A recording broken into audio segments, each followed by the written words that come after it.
तो चल रहा था आपका लेके करंट असेट्स के ऊपर, जो मैं आपको क्लोज किया था जहाँ पे कल। तो current assets which are meant for sale, जो बेचने के लिए हम रखते हैं, यानी कि जिसको हमने बेचना होता है, सेल करना होता है। और convert into cash within 1 year, जिसको हम 1 ईयर के अंदर कैश में क्या कर देते हैं, कन्वर्ट कर देते हैं।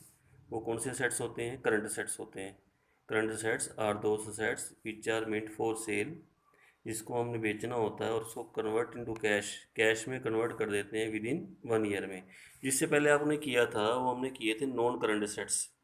नॉन करंट असेट्स क्या होते हैं? जिसको हमने रखना होता है continue use in the business for the purpose of producing goods and services and not for sale, यानी जिसको हमने लेकर गुड्स और सर्विसेज के लिए प्रोड्यूस करना होता है और सेल के लिए नहीं होते। वो कौन से असेट्स होते हैं? नॉन करंट असेट्स होते हैं। जैसे लैंड है, बिल्डिंग है, फर्नीचर है, मशीनरी है, कंप्यूटर है, मोटर व्हीकल है, ये सब कौन से असेट्स हैं? नॉन करंट असेट्स हैं। अब जो नेक्स्ट पॉइंट आपका आ रहा था वो आप, तो इसमें फिर मैंने आपको दो पार्ट बताए थे, टेंजिबल और intangible. Tangible assets which are can be seen और touch, which have a physical existence, land, building, furniture, machinery. और एक आपके थे intangible assets which can not be seen और फेल्ट, जिसको देख और छू नहीं सकते, जैसे which do not have a physical existence, जिसका फिजिकल एक्सिस्टेंस नहीं होता। तो उसकी वजह से मैंने एग्जांपल दिए थे, गुडविल वगैरह, रेपुटेशन वगैरह, कंप्यूटर सॉफ्टवेयर वगैरह, पेटेंट वगैरह, कॉपीराइट वगैरह, ट्रेडमार्क वगैरह। ठीक है। तो उसके बाद करंट असेट्स आए थे। करंट असेट्स होते हैं जिसको हमने सेल करना होता है, यानी जिसको रखना ही नहीं होता, जिसको कैश में कन्वर्ट करना होता है विद इन 1 ईयर, यानी जिसको 1 साल के अंदर विद इन 1 ईयर कैश में कन्वर्ट कर देते हैं। इसके अंदर आपका कैश है, बैंक है, स्टॉक है और डेटर वगैरह, ये सब किसके अंदर आते हैं? करंट असेट्स के अंदर आते हैं। ठीक है। तो कैश का मीनिंग तो जो आपके पास है, बैंक, जो बैंक में पैसा आपका डिपॉजिट पड़ा हुआ है। स्टॉक, स्टॉक वो होता है जो गुड्स आपका अनसोल्ड रह गया, यानी बिना बिके रह गया, उसको हम बोलते हैं स्टॉक। और एक डेटर होते हैं, डेटर वो होते हैं जिनको से हमने लेना होता है। जैसे हमने किसी को गुड सोल्ड किया ना क्रेडिट में, तो जब तक वो पेमेंट नहीं करेंगे तब तक वो क्या आपके बनेंगे? डेटर बनेंगे। क्या बनेंगे? डेटर्स। तो डेटर कौन होते हैं? जिनसे हमने लेना होता है, उसको डेटर बोलते हैं। अब उसके बाद जो नेक्स्ट पॉइंट आपका आता है वो आता है फिक्टिशियस असेट्स, या इसको नॉमिनल असेट्स भी बोलते हैं। दोबारा बोलना, फिक्टिशियस असेट्स, या क्या बोलते हैं? Nominal assets. These assets which can not be realise in cash, यानी ये वो असेट्स होते हैं जिसको हम कैश में ना तो रियलाइज कर सकते हैं, ना कोई इससे कोई बेनिफिट हमें मिलता है from the assets, in assets से ना तो हमें कोई बेनिफिट मिलता है, ना इसको कैश में रियलाइज वगैरह कर सकते हैं, कैश में बेच नहीं सकते। ये खाली एक एडजस्टमेंट के रूप में होते हैं। इसको आपको, अगर आपको थोड़ा ध्यान रखना है, बस याद कर लेना थोड़ा बहुत, इसको आगे आपको क्लियर हो जाएगा जब आगे धीरे धीरे चलेंगे ना अकाउंट्स की तरफ। तो बस इतना कहना, these assets which can not be realised in cash, इसको कैश में रियलाइज नहीं कर सकते और इससे कोई एक्स्ट्रा बेनिफिट भी हमें इन असेट से नहीं मिलता। इसमें एक तो आता है डेबिट बैलेंस और प्रॉफिट एंड लॉस, बस एग्जांपल अच्छी तरह याद करना। एडवर्टाइजमेंट, एक्सपेंडिचर वगैरह, ये आपके इसके अंदर एग्जांपल आते हैं। कौन से सेट्स हैं? फिक्टिशियस असेट्स या नॉमिनल असेट्स। ये असेट्स के का क्लासिफिकेशन था आपका। पहले तो देखो सेट्स का मीनिंग क्या होता है। Sets is the property of the business, business की प्रॉपर्टी माने जाते हैं सेट्स। जैसे लैंड है, बिल्डिंग है, फर्नीचर है, मशीनरी वगैरह है।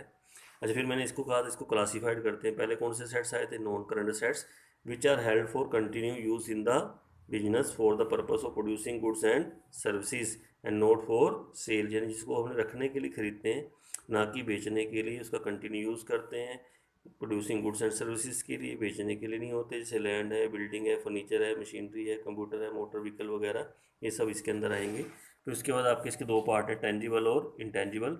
Tangible assets which can be seen और टच, जिसको देख और छू सकते हो। टेंजिबल असेट्स जिसका फिजिकल एक्सिस्टेंस होता है, जैसे लैंड है, बिल्डिंग है, फर्नीचर है, मशीनरी वगैरह है।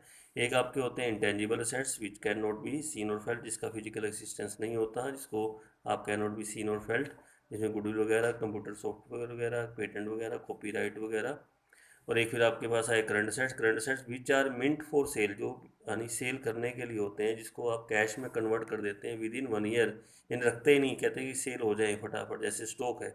अब स्टॉक क्या होता है? जो गुड्स आपका बच गया उसको हम क्या बोलते हैं? स्टॉक। गुड्स का मीनिंग आपने क्लियर किया था, जिसकी डीलिंग कर रहा है। अब कौन बचा के रखता है स्टॉक अपने पास? कोई भी नहीं रखता है। होता है जल्दी जल्दी हमारा क्या हो जाए स्टॉक, यानी कि इजीली फटाफट हमारा जल्दी जल्दी सेल हो जाए, तो फास्टली, तो उसको सेल करने की करते हैं। ऐसे डेटर है, डेटर जैसे किसी को आपने गुड सोल्ड कर दिया क्रेडिट में, अब वो हम तो कहेंगे जल्दी जल्दी पेमेंट लेके आओ, तो कितने टाइम रुक जाएंगे, ज़्यादा ज़्यादा 1 मंथ 2 मंथ, फिर कहेंगे पेमेंट लेके आओ भाई, तो आगे गुड्स नहीं बेचेंगे उसको।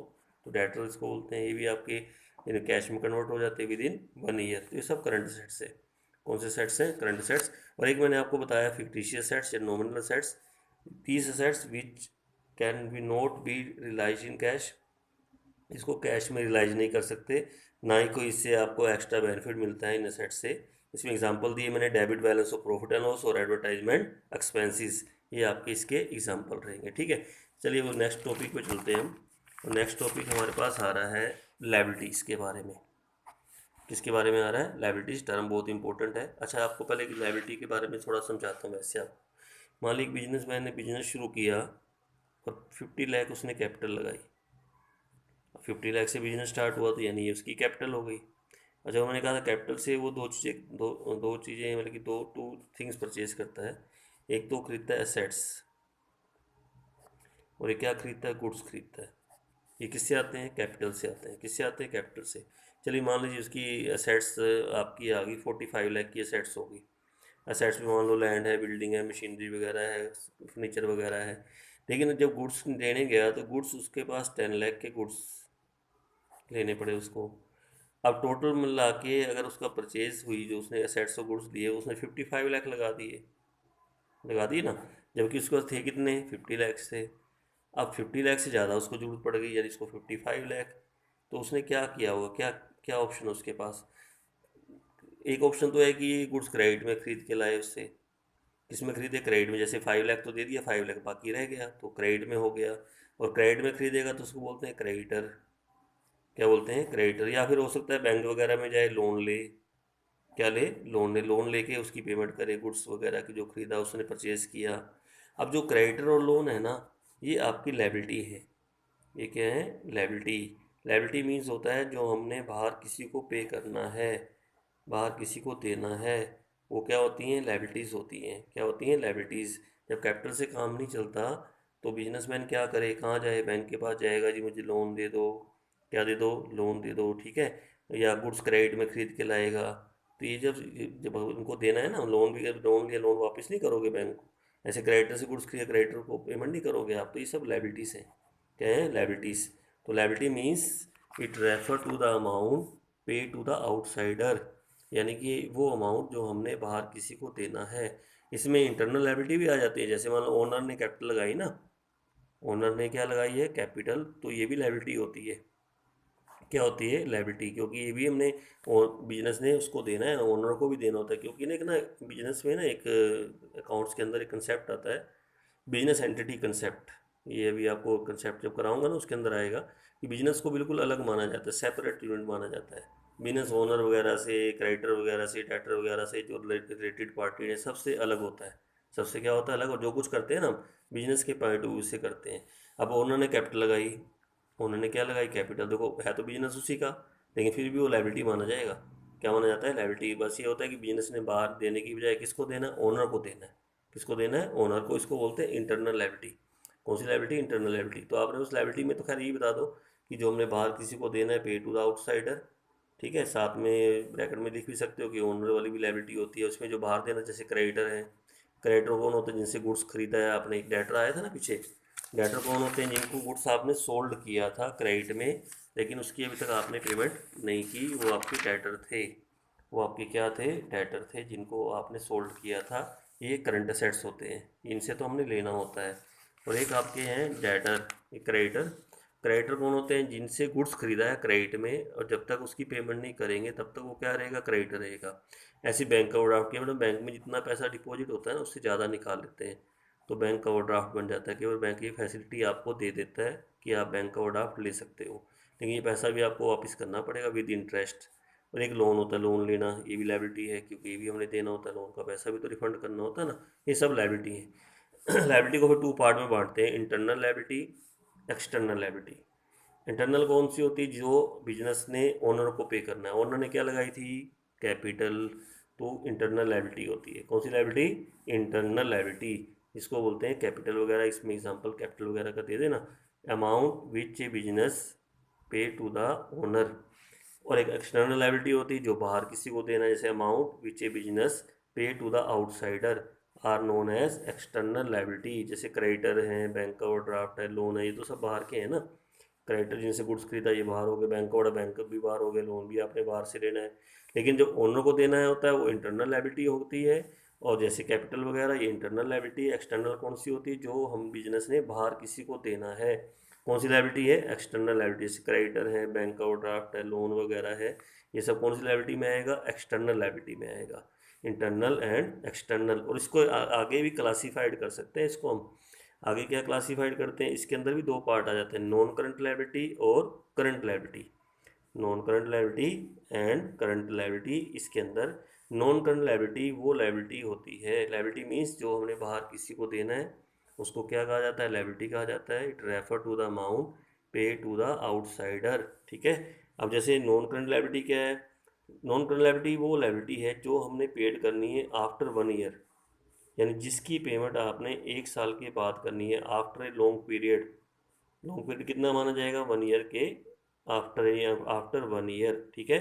तो इसके अंदर है जैसे लॉन्ग टर्म लोन, कोई लंबे टाइम के लिए लोन ले लिया बैंक वगैरह से आपने, या डिबेंचर वगैरह हो गए। डिबेंचर भी होता है, जैसे पब्लिक से लोन लेते हैं कई बार हम, पब्लिक से क्या लेते हैं लोन, तो उसको क्या बोलते हैं? डिबेंचर वगैरह। वो भी हमारा long term non current liability में आता है, ये ध्यान में रखना, डिबेंचर वगैरह। तो ये थोड़ा मीनिंग इसका ना क्लियर हो तो कोई बात नहीं, टेंशन मत लेना, आप खाली याद कर लीजिए लॉन्ग टर्म लोन, डिबेंचर वगैरह। अच्छा, उसके बाद करंट लायबिलिटी। एक करंट लायबिलिटी है, शॉर्ट टर्म लायबिलिटी भी बोलते हैं। Which are to be paid within 1 year, जो हमने 1 साल के अंदर ही देनी है। Which are to be paid within 1 year, जो हमने 1 साल के अंदर ही पे करनी है। पर 2 मंथ, 3 मंथ, 1 ईयर से कम होना चाहिए। इसमें क्रेडिटर आ गए। क्रेडिटर होते हैं जो गुड्स से आपने खरीदा है क्रेडिट में, अभी वो भी तो रुकेंगे नहीं है ना, वो भी जल्दी जल्दी कहेंगे हमारे को पेमेंट मिल जाए।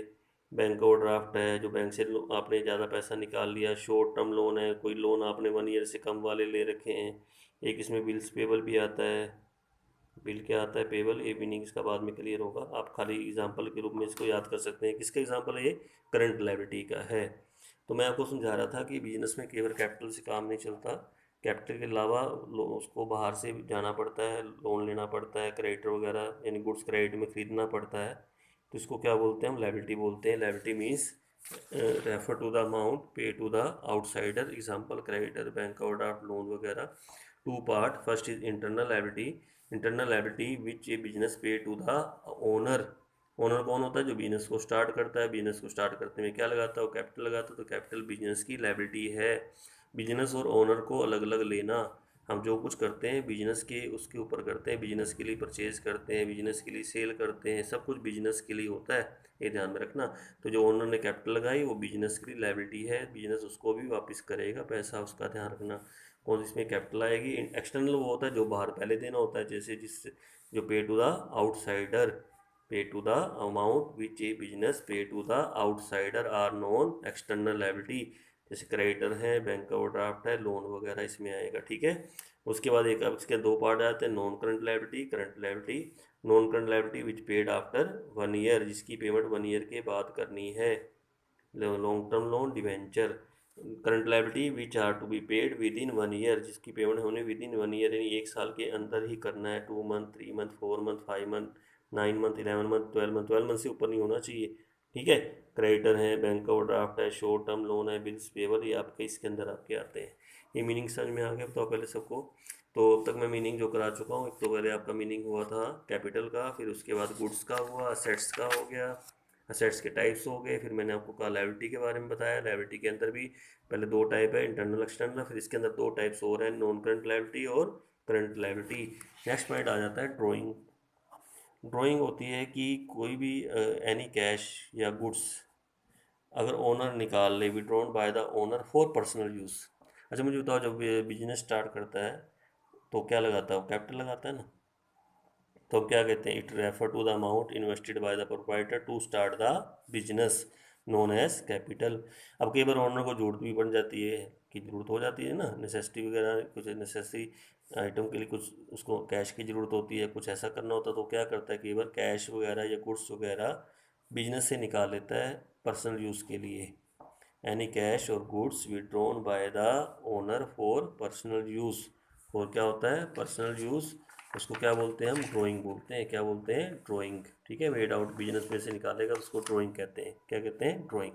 द्वारा एनी कैश और goods withdrawn by the owner for personal use from the business, from the business, अगर बिजनेस से वो पर्सनल यूज़ के लिए कैश निकाल ले या गुड्स निकाल ले तो उसको हम क्या बोलते हैं, ड्राइंग बोलते हैं। क्या बोलते हैं, ड्राइंग। ये ध्यान में रखना, ठीक है। तो ड्राइंग का मीनिंग भी क्लियर हो गया। अच्छा, उसके बाद अब दो टर्म और आपको बताता हूँ आज। एक तो करना आपने डेटर याद, एक करोगे क्रेडिटर। Debtor and creditor. अब डेटर कौन होते हैं, देखो अभी मैंने टर्म आपको बतानी शुरू कर दी। डेटर वैसे करंट असेट्स था, करंट असेट्स में आपको याद कराया है। और क्रेडिटर था current liability. Current assets meaning जिसको management would want to convert into cash within 1 year, वो करंट असेट्स होते हैं। Current liability which are to be paid within 1 year. तो डेटर और क्रेडिटर, डेटर कौन होते हैं, क्रेडिटर कौन होते हैं। देखो डेटर वो पर्सन होते हैं, डेटर आपके क्या है, वो पर्सन है to whom goods have been sold on credit, जिसको आपने गुड्स बेचा है क्रेडिट में। गुड्स का मीनिंग तो अब दोबारा दोबारा बताने की जरूरत नहीं ना। गुड्स मीनिंग जिसकी वो डीलिंग कर रहा है। जैसे मतलब कपड़े का बिजनेस मैन है, कपड़ा अगर वो क्रेडिट में बेचता है किसी को, कपड़ा क्या बेचता है, क्रेडिट में, यानी गुड्स बेचा है ना उसने, क्रेडिट में बेचा है। ठीक है। And payment, payment has not been received, और उससे अभी तक पेमेंट नहीं मिली। रिसीव्ड फ्रॉम देम, उनसे अभी तक पेमेंट नहीं मिली। तो जब तक पेमेंट नहीं मिलेगी ना, तब तक वो बिजनेस का क्या बनेगा, डेटर बनेगा। मैं कह रहा हूँ बिजनेस का डेटर बनेगा। किसका बनेगा, बिजनेस का। तो debtor are those person to whom goods have been sold on credit, जिसको गुड्स आपने क्रेडिट में बेचा है और payment has not been received from them, अब तक उससे पेमेंट वगैरह नहीं मिली, known as debtor. Debtor mean, debtor क्या होते हैं, करंट असेट्स होते हैं, ध्यान रखना, ठीक है। दोबारा डेटर का मीनिंग क्या रहेगा, debtor are those person to whom goods have been sold on credit and payment has not been received from them. जैसे फॉर एग्जांपल, मान लिया हमने 10,000 का गुड्स मोहन को बेचा क्रेडिट में, किसको सोल्ड करा, मोहन को। और मोहन जब तक वो पेमेंट नहीं करेगा ना, तब तक वो बिजनेस का क्या रहेगा, डेटर रहेगा। क्या रहेगा, डेटर। डेटर कौन होते हैं, जिनसे हमने लेना होता है। ठीक है, करंट असेट्स का एक एग्जांपल है डेटर आपका। अच्छा, क्रेडिटर कौन होंगे, creditor are those person whom goods, whom goods have been purchased on credit, have been purchased on credit, जिनसे हमने गुड्स क्रेडिट में ख़रीदा है। किस में ख़रीदा है, क्रेडिट में ख़रीदा है। And payment has not, payment has not been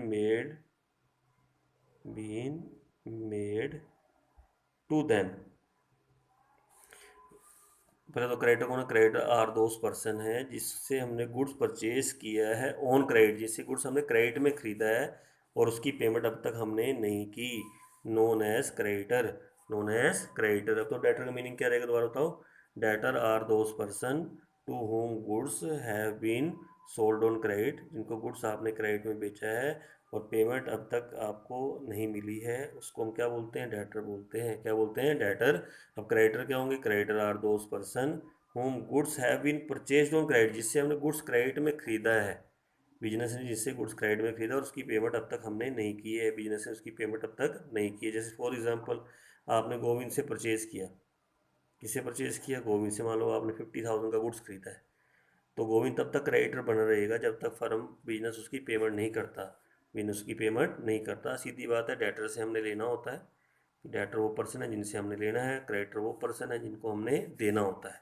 तो डेटर आपके करंट असेट्स हैं, डेटर आपके क्या रहेंगे, करंट असेट्स रहेंगे। क्रेडिटर आपके क्या रहेंगे, करंट लायबिलिटी रहेंगे।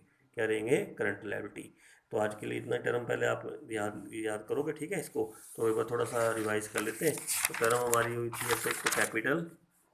अच्छा, कैपिटल क्या होती है, दोबारा बोलो शाबाश। Amount invested by the proprietor in A business, जो कैश के रूप में, गुड्स के रूप में, एसेट्स के रूप में हो सकता है अमाउंट आपका, और जिससे परचेज करते हैं। एसेट्स और goods are purchase in the business. और कैपिटल का फार्मूला भी दिया था, एसेट्स माइनस क्या होता है, लायबिलिटी। तो यहाँ से लायबिलिटी का फार्मूला भी बन जाएगा अपना, है ना। वो बन जाएगा आपका assets minus capital, assets minus capital. फिर गुड्स का मीनिंग हुआ कि गुड्स क्या होते हैं, जिसकी बिजनेस डीलिंग कर रहा है, जिसको बिजनेस परचेज कर रहा है रीसेल करने के लिए, उसको क्या बोलते हैं, गुड्स बोलते हैं। जैसे मान लो क्लॉथ मर्चेंट, कपड़ा, कोई कपड़ा वगैरह सेल करता है, कपड़ा उसके लिए क्या होगा, गुड्स होगा, ठीक है, ध्यान रखना। ठीक, और कपड़ा खरीदेगा तो भी गुड्स, कपड़ा बेचेगा तो भी गुड्स। लेकिन इसके अलावा बाकी जो उसकी शॉप में है, जैसे लैंड है, बिल्डिंग है, फर्नीचर, मशीनरी वगैरह है, वो क्या होते हैं, असेट्स होते हैं। Assets is the property of the business. Assets is the property of the business. पहले कौन से असेट्स आए थे, नॉन करंट असेट, जो आपने कंटिन्यू यूज़ करना बिजनेस के अंदर, for the purpose of producing goods and services and not for cell, ये एग्जांपल है नॉन करंट सेट्स के, यानी वो सेट्स जिसको हमने सेल नहीं करना बल्कि उसको लंबे टाइम के लिए अपने पास रखना है, गुड्स एंड सर्विसेज के लिए, ठीक है, ध्यान रखना, प्रोड्यूस करने के लिए। उसके बाद इसके दो पार्ट थे, टेंजिबल, टेंजिबल। टेंजिबल आपको याद हो गया, जिसको देख और छू सकते हो, विच कैन बी सीन और टच्ड, ठीक है, touch, which have a physical existence, जिसका फिजिकल एक्सिस्टेंस होता है, जैसे लैंड, बिल्डिंग, फर्नीचर। लगभग आपके 98% सारे टेंजिबल असेट्स होते हैं। Intangible which can not be seen और टच, जिसका कोई फिजिकल एक्सिस्टेंस वगैरह नहीं होता। जैसे गुडविल के बारे में आपको पूरा समझाया था, रेपुटेशन ऑफ द बिजनेस है, और वैल्यू सबकी होती है, इसकी वैल्यू भी होती है। मान लो कल कोई कोई अगर सेल होगी ना, शॉप वगैरह कोई अच्छी जो चल रही है, तो उसमें गुडविल की वैल्यू भी काउंट होगी कि मैंने इतना काम किया, शॉप मैंने बनाई है, तो रेपुटेशन मेरी है, तो उसकी भी वो वैल्यू लगाता है। ऐसे ही कंप्यूटर सॉफ्टवेयर है, पेटेंट होता है, लाइसेंस वगैरह मिल जाता है 20 साल के लिए, कोई आपने इन्वेंशन की है ऐसी, तो लाइसेंस वगैरह ले सकते हो, उसके ऊपर कोई दूसरा फिर उसका प्रोडक्शन नहीं कर पाएगा। कॉपीराइट है, जैसे मैंने आपको समझाया था डिटेल में, रामायण वगैरह नहीं, जो सीरियल वगैरह चल रहे होते हैं, इन सब का कॉपीराइट होता है। कोई मतलब कोई ऐसा मतलब कि टीवी जो है आपका, जो बिना उसके परमिशन के वो मतलब कि टीवी पे शो नहीं कर सकता ऐसे, यानी उससे पहले परमिशन लेनी पड़ेगी, उसको पैसे वगैरह पेमेंट करनी पड़ेगी। ये पूरा उसके डेथ तक उसके पास रहेगा जिसने बनाया है, और बाकी डेथ के बाद 70 ईयर तक उसके जो है ना, जो रिलेटिव है उनके पास रहता है राइट, ये कॉपीराइट। ट्रेडमार्क होता है इसकी चीज़ का, पेटेंट वगैरह कराना, जैसे ट्रेडमार्क नहीं होता, जैसे सैमसंग है, एप्पल का, ये सब का ट्रेडमार्क होता है। ये लंबे टाइम तक फुल लाइफ के लिए होता है ये भी ट्रेडमार्क।